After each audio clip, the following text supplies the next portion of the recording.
प्रिय श्रद्धालुओं, जय श्री कृष्णा, जय श्री राम, जय श्री राधे राधे, जय श्री महाकाल। इस प्रवचन में आपको श्रवण कराएंगे भगवान वामन जी का विराट रूप होकर दो ही पग से पृथ्वी और स्वर्ग को नाप लेना।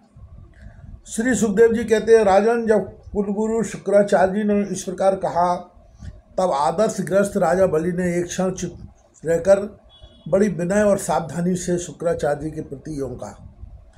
राजा बलि ने कहा, भगवान, आपका कहना सत्य है। गृहस्थाश्रम में रहने वाले के लिए वही धर्म है जिसमें अर्थ, काम, यश और आजीविका में कभी किसी प्रकार बाधा न पड़े। परंतु गुरुदेव, मैं प्रहलाद जी का पौत्र हूँ और एक बार देने की प्रतिज्ञा कर चुका हूँ। अतः मैं धन के लोभ से ठक्की भांति इस विप्र से कैसे कहूँ कि मैं तुम्हें नहीं दूंगा। इस पृथ्वी ने कहा है कि असत्य से बढ़कर कोई अधर्म नहीं है। मैं सब कुछ सहने में समर्थ हूँ, परंतु झूठे मनुष्य का भार मुझसे नहीं सहा जाता। मैं नरक से, दरिद्रता से, दुख के समुद्र से, अपने राज्य के नाश से और मृत्यु से भी उतना नहीं डरता जितना विप्र से प्रतिज्ञा करके उसे धोखा देने से डरता हूँ। इस संसार में मर जाने के बाद धन आदि जो वस्तुएं साथ छोड़ देती हैं, यदि उनके द्वारा दान आदि से विप्रों को भी संतुष्ट न किया जा सका तो उनके त्याग का लाभ ही क्या रहा।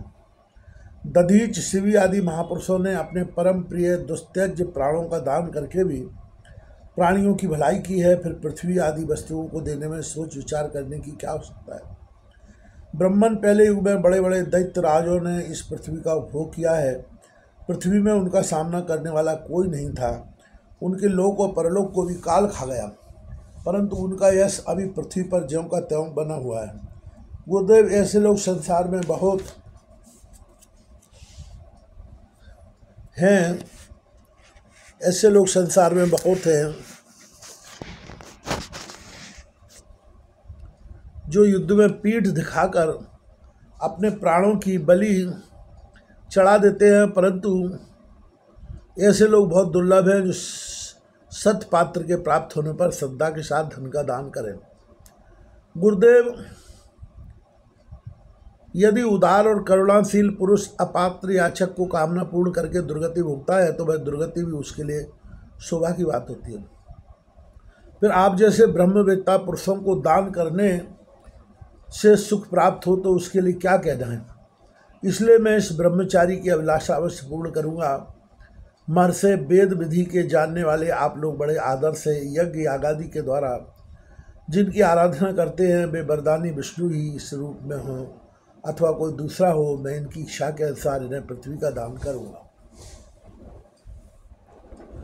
यदि मेरे अपराध न करने पर भी ये अधर्म से मुझे बांध लेंगे तब भी मैं इनका अनिष्ट नहीं चाहूँगा, क्योंकि मेरे शत्रु होने पर भी इन्होंने भयभीत होकर विप्र का शरीर धारण किया है।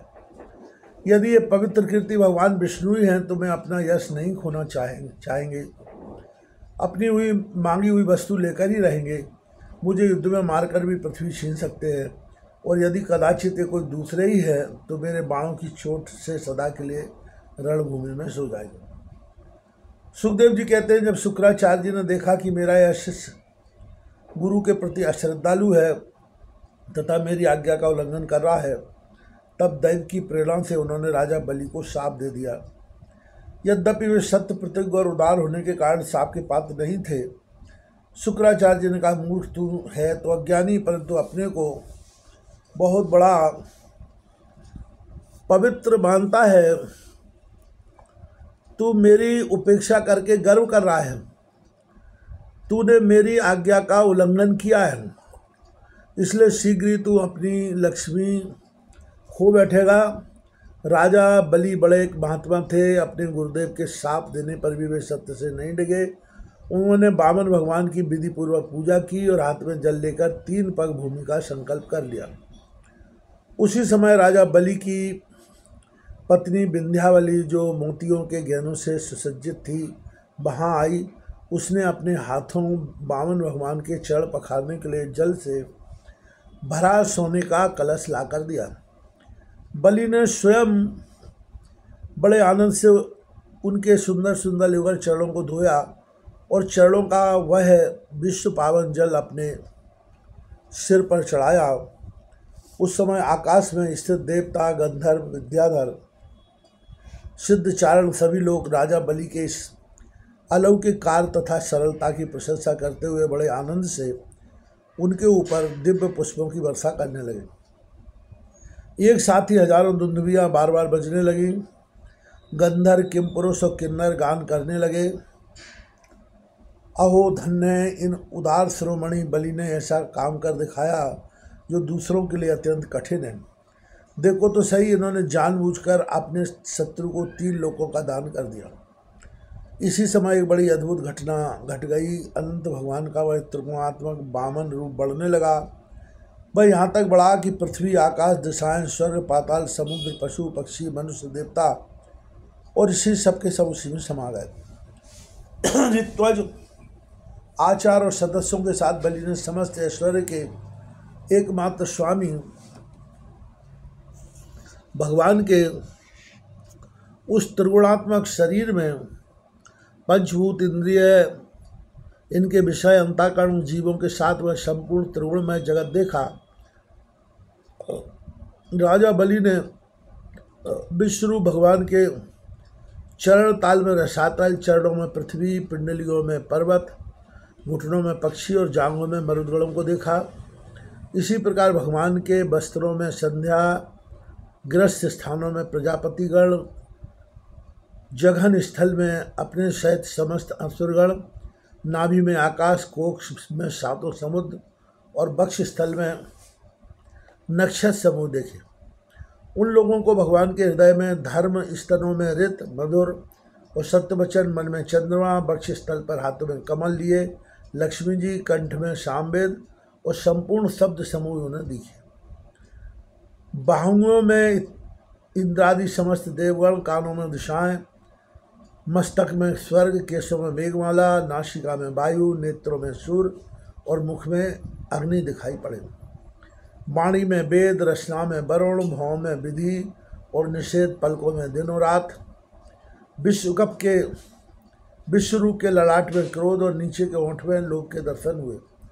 परीक्षित, उनके स्पर्श में काम, वीर में जल, पीठ में अधर्म, पद विन्यास में यज्ञ, छाया में मृत्यु, हंसी में माया और शरीर के रोमों में सब प्रकार की औषधियाँ थीं। उनकी नाड़ियों में नदियाँ, नखों में शिलाएं और बुद्धि में ब्रह्मा, देवता एवं ऋषिगण दिख पड़े। इस प्रकार वीरवर बलि ने भगवान की इंद्रियों और शरीर में सभी चराचर प्राणियों का दर्शन किया। परीक्षित, सर्वात्मा भगवान में यह संपूर्ण जगत देखकर सबके सब दैत्य अत्यंत भयभीत हो गए। इसी समय भगवान के पास असह्य तेज वाला सुदर्शन चक्र गरजते हुए मेघ के समान भयंकर टंकार करने वाला, शार्ग धनुष, बादल की तरह गंभीर शब्द करने वाला 5 जन, शंख, विष्णु भगवान की अत्यंत वेगवती कोमेद की गदा, 100 चंद्राकार चिन्हों वाली ढाल और विद्याधर नाम की तलवार, अक्षय बाणों से भरे 2 तरकस तथा लोकपालों के साथ भगवान के सुनंद आदि पार्षदगण सेवा करने के लिए उपस्थित हो गए। उस समय भगवान की बड़ी शोभा हुई। मस्तक पर मुकुट, बाहुओं में बाजूबंद, कानों में मकराकृति कुंडल, वक्ष स्थल पर श्रीवत्स चिन्ह, गले में कौस्तुभमणि, कमर में मेखला और कंधे पर पीताम्बर शोभायमान हो रहा था। वे 5 प्रकार के पुष्पों की बनी बनमाला धारण किए हुए थे, जिस पर मधुलोभी भौंरे गुंजार कर रहे थे। उन्होंने अपने एक पग से बलि की सारी पृथ्वी नाप ली, दूसरे से आकाश और भुजाओं ने दिशाएं घेर लीं। दूसरे पग से उन्होंने स्वर्ग को भी नाप लिया। तीसरा पैर रखने के लिए बलि की तनिक सी भी कोई वस्तु न बची। भगवान का वह दूसरा पग ही ऊपर की ओर जाता हुआ महरलोक, जललोक और तपलोक से भी ऊपर सतलोक में पहुंच गया।